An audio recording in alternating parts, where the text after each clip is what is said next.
Welcome to our Facebook Live, continuing on our theme of wellbeing strategy. Today we're going to look at wellbeing strategy for SMEs. Yes, so what's been playing on my mind when you told me that the next topic we're going to be looking at SMEs, because we looked at sole traders last week. Is there really a difference in terms of strategies that you're going to apply to the two, and if so, what would the difference be? For a sole trader, you're very much looking at what you need to put in place for you. So as we covered last week, it's much more about self-care, protecting yourself, protecting your business, and making sure you've got all the strategies in place to look after yourself, because you're the only person in the business. For an SME, it's going to be completely different, because then you're in the arena of you're going to have employees to look after. So it makes it a much wider remit. Okay. And there's a lot more aspects to it, many of which fall into your HR arena as well. So it's a much wider topic. Okay. From an SME perspective. But of course, every business is different, and SME covers everything from small to actually quite large organisations. And each organisation is as different as each individual within it. And so it really is a case of understanding the organisation and doing something that's fit for purpose for that organisation. Okay. So let's kick off then in terms of what you do for an SME and what they would look at. Absolutely, and I'm just going to talk about this piece of paper that I have in front of me first, because I did a talk on this for the Wellbeing at Work conference last month, and out of that I did a crib sheet for all of the attendees. So I'm happy to share that with anybody that watches this video if you want to drop a message into the group, and then we can chat via the group, and I'm quite happy to send it to you, so that's fine. So we're just going to go through the suggestions that I made and a lot of the discussions that came out of that. So this isn't a, here is your solution, go away and do this. It's not a blueprint that you take. No, it's not a blueprint that you go and implement. It's not a template. Okay. It's just designed to help you think about the sort of things that would be helpful when designing a wellbeing strategy for your organisation, if that makes sense. Yeah, okay. Okay. And I just want to make a small comment about making any change within an organisation. So change management is a real skill. Actually taking people on that change journey with you is something that everybody has to be brought into. But it's the same for an organisation as it is for the individual. If you try to make too many changes too fast, everybody will go into the kind of freeze and panic and worry. Yeah. So making any changes is all about making everything smooth and gentle and step by step, not trying to do everything at once. Because if you try to change everything at once as an individual, it becomes overwhelming, and then things like New Year's resolutions go out the window and everything else. If you try to change everything in an organisation, that's absolutely what you're going to do to your employees. They will feel stuck and afraid and overwhelmed, and therefore nothing will change. So before doing anything like this, I just want you to bear in mind that change management and communication process. It's all about making things manageable and having that dialogue with people all the way through this. And it's not something you do to an organisation. Exactly. It's something you do with. And I guess as well that, with, like you said, with any change, it has to do with changing the mindset and the communication. But it's preparing people for that change. Absolutely. As we talk about, bringing them on board and taking them along with you on that journey. Yeah. Because as much as you want to implement something, you need the buy-in of people. Otherwise, nothing is really going to be working. Yeah. No matter how good your intentions are, if you don't have that buy-in, it's not going to work. Yeah. And we're going to delve into that a bit later, looking at some of the stuff that we've done previously that's going to help people, and other things that you can do when you get to that point.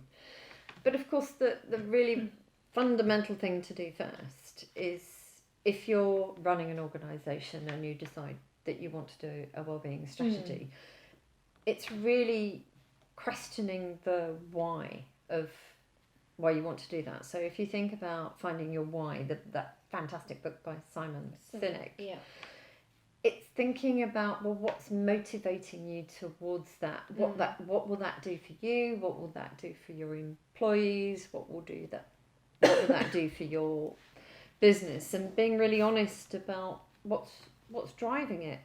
And I hear a lot of the time, well, it's the right thing to do. But if there's not something solid and tangible behind it, it'll be a really nice initiative that everybody thought was a brilliant idea, but will ultimately not benefit either you or the business. So the sort of things that you want to think about when you're thinking about why you want to do a wellbeing strategy, the sort of areas that it touches on, it's having a really good wellbeing strategy that people actually in the organisation talk well about the organisation, about the climate, and people are happy to work there. It's one of those key things for attracting, retaining, recruiting employees, and I'm sure you as an HR person see the climate of the organisation as absolutely key for that. Having employees that feel engaged and motivated and cared for, that's why they stay. Exactly. Creating a positive work experience is so critical, and that doesn't happen overnight. It's something that you have to aim towards. It can also be because you've got problems. You could have high absenteeism, high presenteeism, all of those wonderful isms that we've spoken about in the past, that are impacting your bottom line, and you want to do something to improve the well-being of your employees, but you also want to find out what it is that is causing these things in the first place. So that's the organisational effectiveness, the productivity side, because on the whole, the recent studies say that people basically do the amount of work that makes sure that they get a salary and doesn't get them fired, which is about 30% of effort. You don't want to encourage people to do 100% of effort, because then you're pushing them so hard that as work ebbs and flows, you're pushing them towards burnout. You want them to have capacity for a changing work environment. But what you're looking at is, how do you motivate that discretionary effort, which is probably that effort between 30 and 80%. Okay. So helping have a motivated workforce is part of the wellbeing side. But also, we're not taught in school how to do self-care, how to be resilient, how to cope with work-life balance, or any of those things. So I think there's an awful lot that you can do to help employees think about their own well-being. I know from having burnout myself, I learned more during that period than any other period about my own personal well-being. But I didn't have to go through that if I'd had some strategies and some training about how to avoid it. There's certain things that I would have done differently, so that I wouldn't have keeled over. And so there's lots that you can do in terms of training and having champions and all of those sorts of things. Creating an environment where change is managed better, but also that sense of loyalty, if you get that company that everybody wants to work for.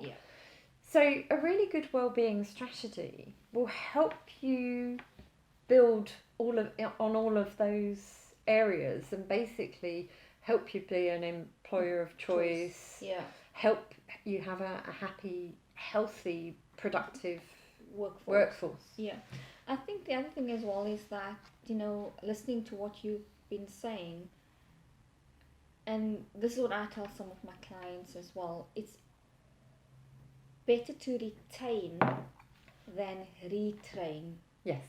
And you also don't want the revolving door effect, in terms of you bring somebody into the organization, you've spent all that time on recruiting them, so convert that into money, the time that you've spent on that, and then they're there for, let's say, the 3 months of their probationary period, and then they find this environment is not for me. Not that the role is not for me, the environment is not for me. And then they decide to leave, and now you've got to start the process all over again. And it costs a fortune. Exactly. So they could have been the right person for the role, you're happy with their work, however, they're not happy with their environment. Yeah. And so those are the things you need to look at as the environment. Absolutely. Ultimately, at the end of the day. Yeah. Yeah. And I mean, it's so expensive to do the recruiting side of It things, is, because if you think, training, and also if they're unhappy in the organisation, the chances are they're probably going off sick a little bit more as well, because their mental health is affected. Yeah. They're probably stressed. They're not very happy. So you're also paying out for sick leave as well. So the cost of having somebody that's not happy in the workplace is really massive. It is. It's quite expensive, and that's why I tell people, you might not feel it physically. So it's not really tangible for you to see it happening. But if you go sit down and you add up those hours and you times it, let's say by the hourly rate, and your time as well in terms of sourcing them and spending the time in recruiting them, and then also the time they're being out of the business, and you add all of that up, and then you look physically at that number, then you realize big number. Exactly. And it really does bring wellbeing strategy down to proper return on investment. This is where you really need to engage with your HR department on how much these sorts of things are costing you, because I guarantee a decent wellbeing strategy that makes changes in these areas will be a fraction of the cost of what it's currently costing you to keep recruiting, training, dealing with sick leave and all of those sorts of things. So, you've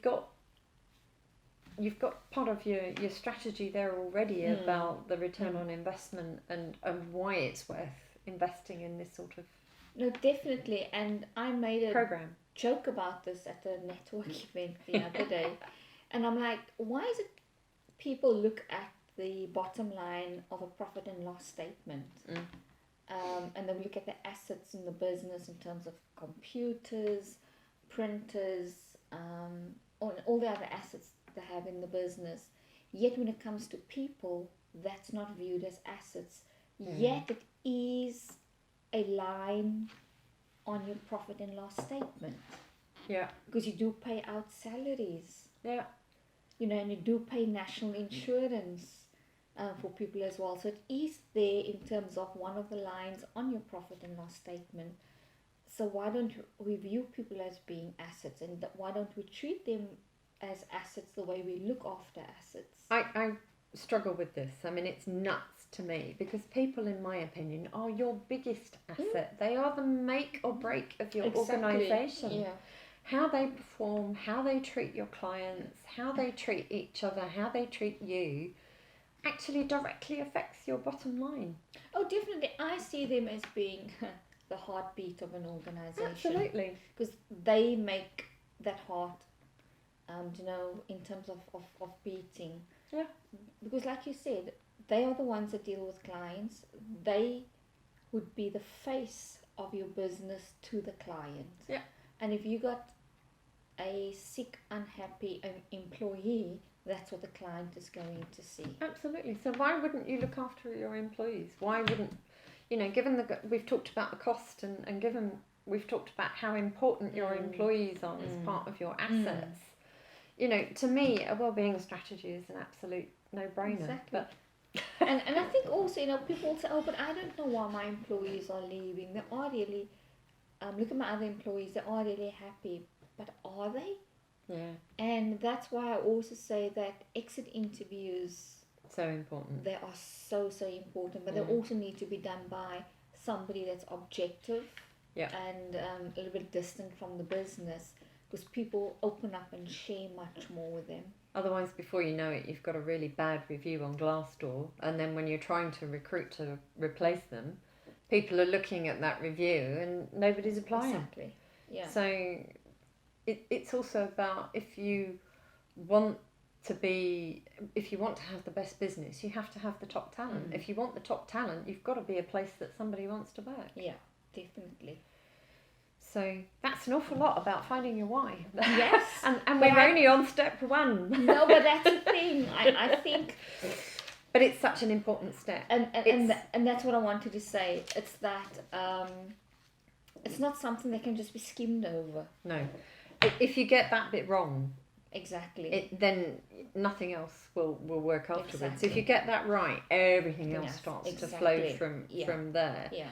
But of course, even when you've found what your why is, the very next step before you embark on any new piece of change and engagement, any transformation, is, well, where are we now?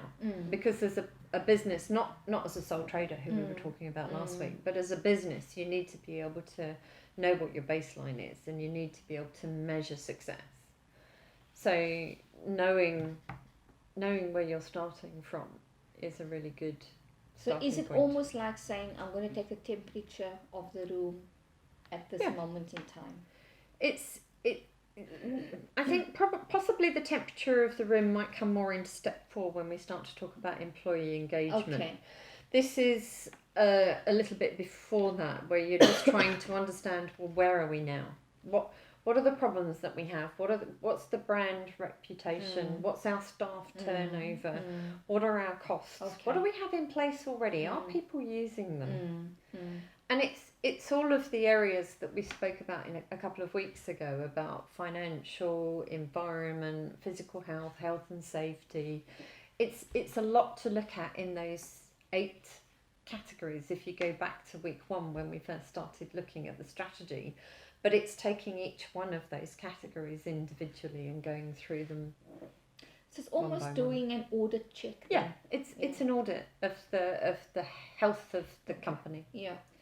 Is much rather than the temperature of the room, which to me is much more about how does staff feel and that sort of thing. So really thinking about where you're at, and just it is a little bit, because we spoke previously about doing staff surveys, and you have to know where your people are at, and that is just one of the aspects of finding out where you're at the moment, is finding out, well, what are people saying. But as we spoke about when we did the survey, you were giving people really good information about, it has to be the right questions to get the right information. Exactly. Rubbish in, rubbish out. It has to be really good data. Yeah. So when you're actually looking at that aspect, have a look at our videos about staff surveys, because they'll give you some really key pointers about doing that. But it's the wider area as well. Exactly. It's more the audit of where are we in all of these areas. And I guess... And what do we have? What do we have already? And coming to... We said about, the questions is quite important in terms of what you're going to be asking. And I think if you go back to your why, that will lead also to the type of questions that you're going to be asking. Yeah. And of course, all of this really depends on the size of your organisation. Yeah. I mean, if you're an SME and you've got a couple of staff, have focus groups with them, have one-to-one conversations with them. It's not going to take you long Exactly. to work out what your current structure is and what you've got available. Exactly. If you've got a few thousand staff, then it's a much bigger job and it's going to be a much longer process. Filling in surveys is going to be much more better. But like you said, smaller ones. And I don't know, this is my personal preference. I prefer having that one-on-one conversations in focus groups. Yeah. Because you can get so much more valuable information in terms that if somebody says something and you need a better understanding, then you can probe further for it. Yeah. Whereas if they complete a questionnaire, you're going to have to make certain assumptions. Yeah. And by the way, if you do drop us a line and you want this document, I've put the 2 links to Vimeo for the 2 videos that I'm talking about where we spoke about surveys. So that'll actually point you in the Yeah. right direction. So moving on from there, you know where you are, you've worked out your why, and you understand where you are at the moment. Step 3 is really the risk assessment. Okay. So where are the areas that you want to focus on, where you need change? Where are the areas that you want to see something else? And that might be behavioural, it might be physical environment, it might be to do with the employees, it might be pay and benefits. You know, it can be in so many different areas. It might be the way that engagement is done within the organisation. It can be massive, but it's just about doing that risk assessment to say, okay, well, what are the danger areas? And that's a lot of the information that you are getting back from things like staff surveys and asking questions and finding out. And then, of course, it's really, really important that from the staff survey, as we've always said before, that you are going back and talking to people to make sure that they realise that you are taking action. Yeah. But by the time that you get to step 4 and you've got the employee engagement as part of the wellbeing strategy, it's more than that, because you're starting to ask people, well, what would be helpful? What benefits would be helpful? What about, you know, talking about things like work flexibility, or talking about behaviours or decision making or workloads? What would be useful? What would be a useful physical environment to have? Do people find the office too noisy to work? Do you have breakout areas? And then you're actually starting to find what people need. If you've got a really young demographic, and part of your pay and benefits is very much focused on pensions, that's not really going to be a benefit that they're interested in at this moment now. in time. If they're newly out of university, trying to get their first property, worried about finances of, say, for example, living in London, which is very expensive.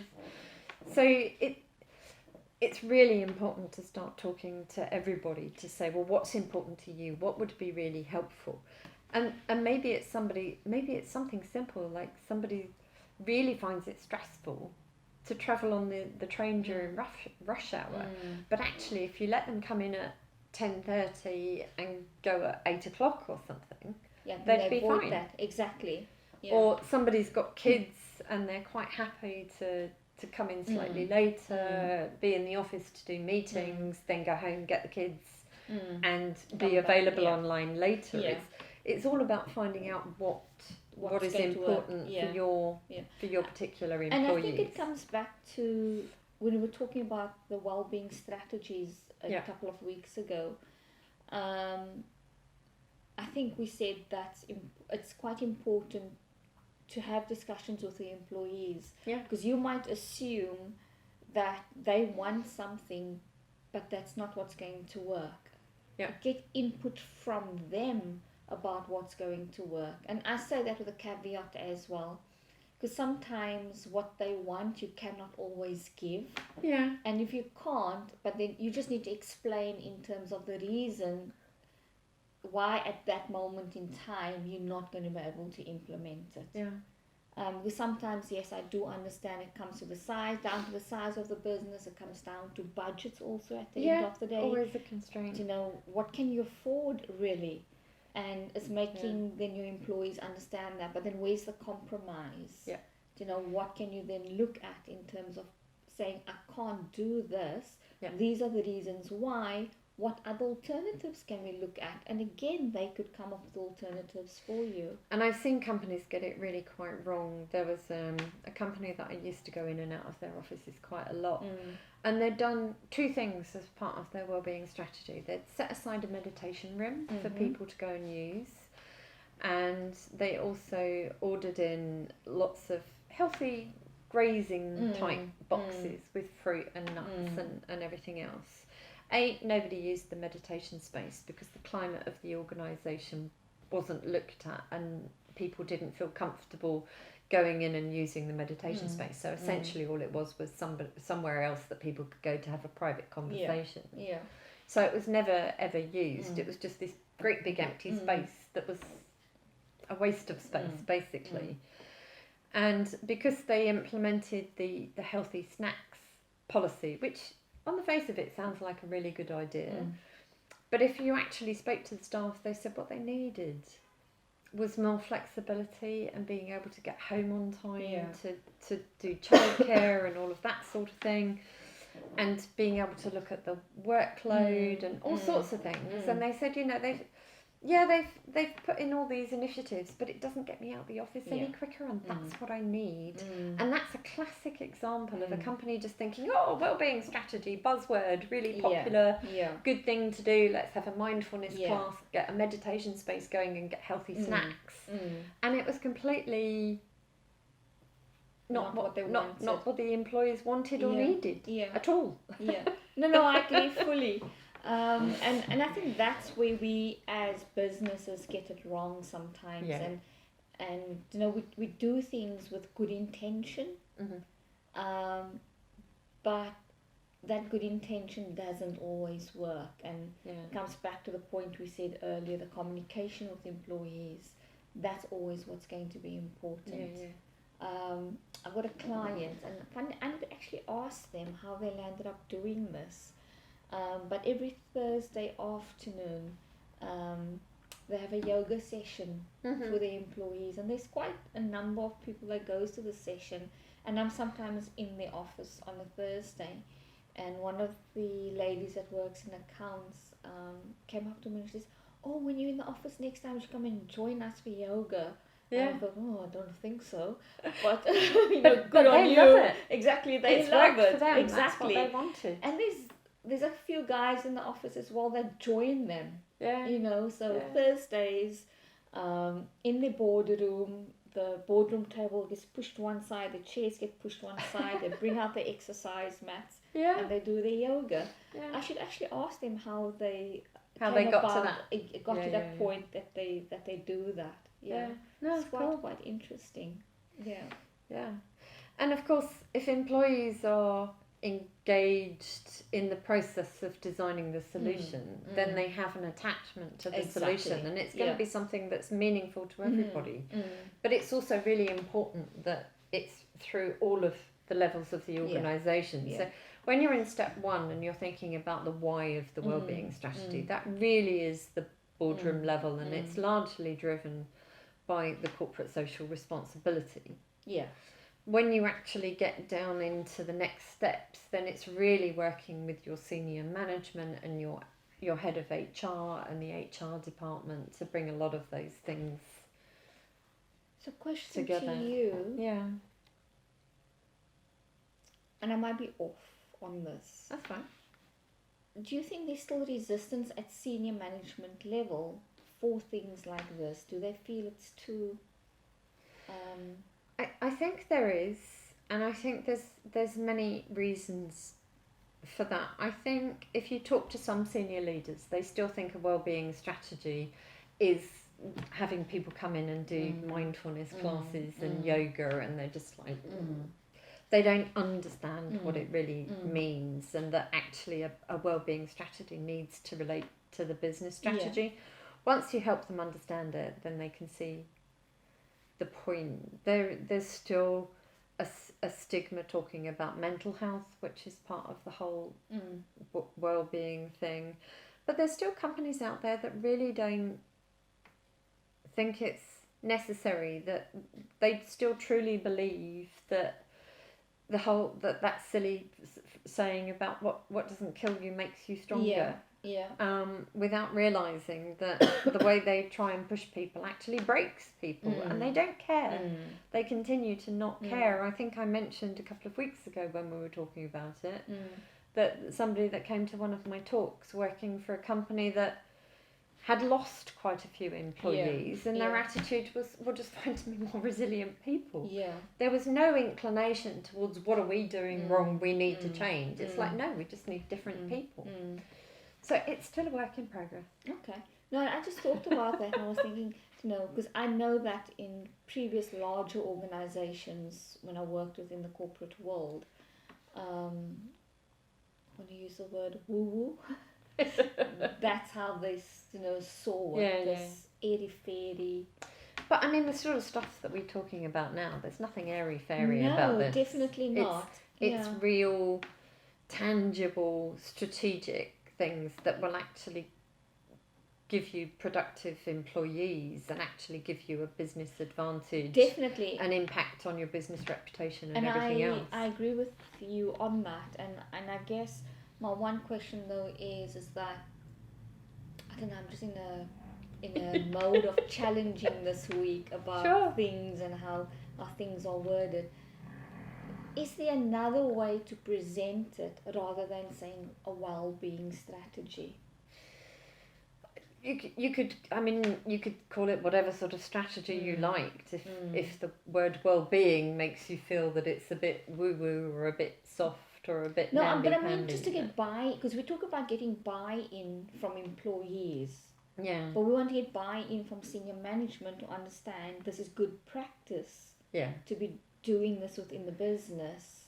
I think any boardroom that start thinking about this from the perspective that we've spoken about and start having that conversation with their senior management, they very quickly understand why it's important. But you still get resistance from monetary perspectives that it's something that is complicated and expensive.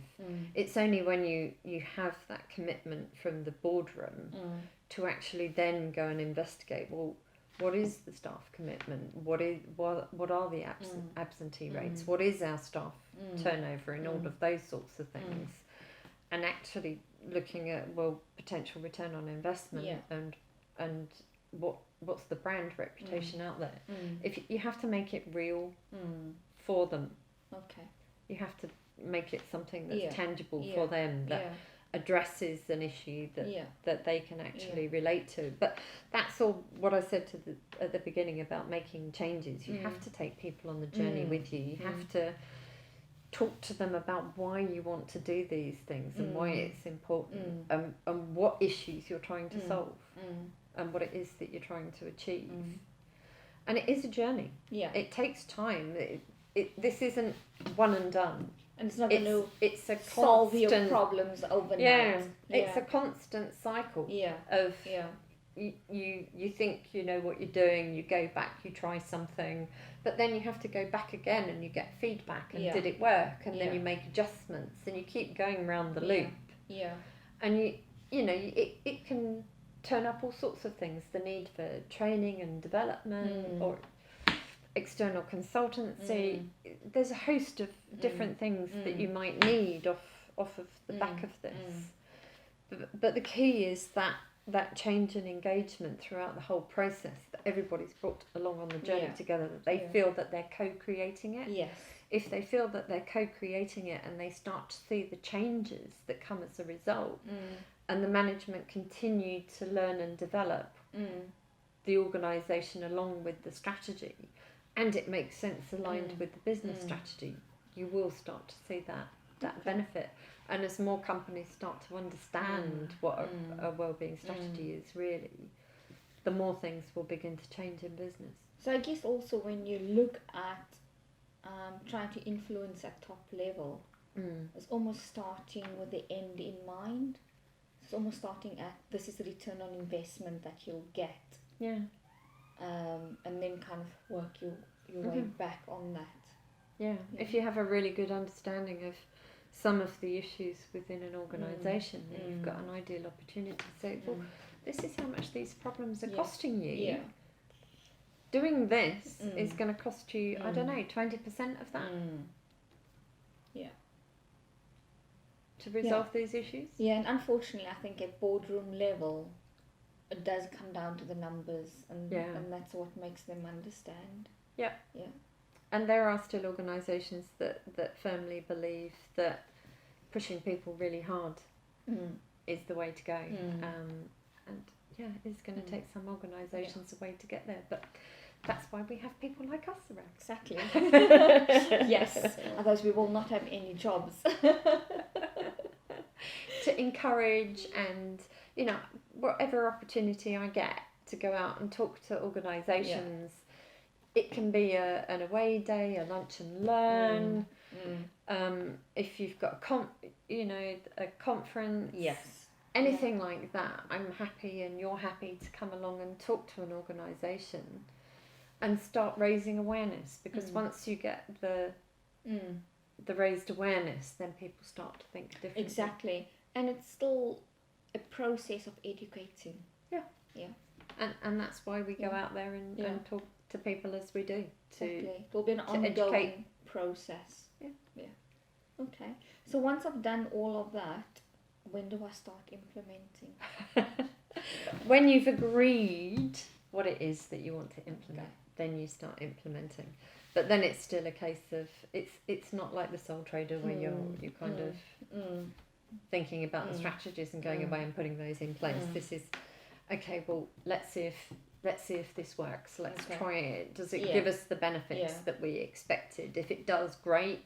Continue to monitor. If it doesn't, what do we need to tweak, or do we need to do something else? It's all of those sorts of things. So it's a constant cycle, and having things like business champions, thinking about the organisation, the climate, the way people treat each other, making sure that people have the right training, helping people understand that looking after well-being doesn't have to be a scary thing, that people, teaching people how to do interventions. A lot of companies now are doing the mental health first aid training, which is a great way to start this sort of development within the organisation. That's the important thing about champions. They can be from any level of the organisation. It really doesn't matter. Somebody that's passionate about well-being will help take the organisation forwards. And I think at that level, if you got champions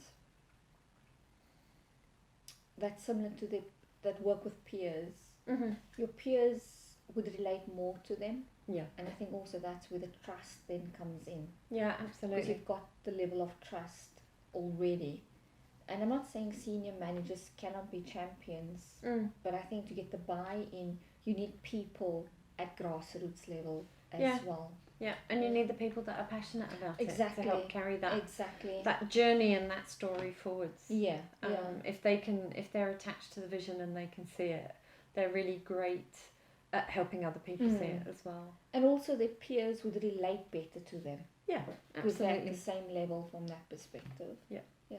So, we've covered a lot of information, everything from making changes, finding out why you want to do the strategy, working out where you are now, doing your risk assessment or your employee engagement, and then taking the whole workforce along with you, and then through to implementation. And I think implementation is really where HR come into their own, because while the why is pretty much developed in the boardroom, when you've been through the process, and when you're going through the process, and when you're doing your implementation, and when you're managing it, that's where you need your key HR people, and also they're the people to help you do reviews and tweaks and everything else. Definitely. And this has given me food for thought, in that when I do speak to my clients and I have to do certain things for them, and if it touches on well-being, then to think about how do I bring this into it. And when I say touches on well-being, I'm thinking of sometimes they'll ask me, what benefits can I offer my employees? What about this healthcare, or should we look at life assurance, or what other benefits can we offer them? So it's given me food for thought. And again, looking at it from a return on investment perspective. For sure. To say, if we look at what's the benefit that you will get out of it by implementing it as an organization, and I think coming from that point of view. Absolutely, coming back to that grassroots of brand reputation, return on investment, increased productivity, a better place to work, employer of choice, all of those things that are the ideas that underpin a really good well-being strategy. Exactly. So like I said, a lot of food for thought. So talking of well-being, it's time for us, as it's coming towards the end of December, to follow some of our own advice. So we're actually going to be taking a break until mid-January, I think about the 15th of January. 14th, 15th of January. Yeah. Correct. Yeah. And so it's just time to wish you a happy end of year, a happy new year. Take some time for yourself. Look after your own self-care. Take some time out. Enjoy your time with family. Recharge your batteries. A happy new year to everybody, and we look forward to seeing you next year. Yeah. And from myself as well, just to reiterate what Alison is saying, do some self-care for yourself, whether you work for an organization or whether you're in your own business. Sometimes that pampering we do for ourselves is really needed.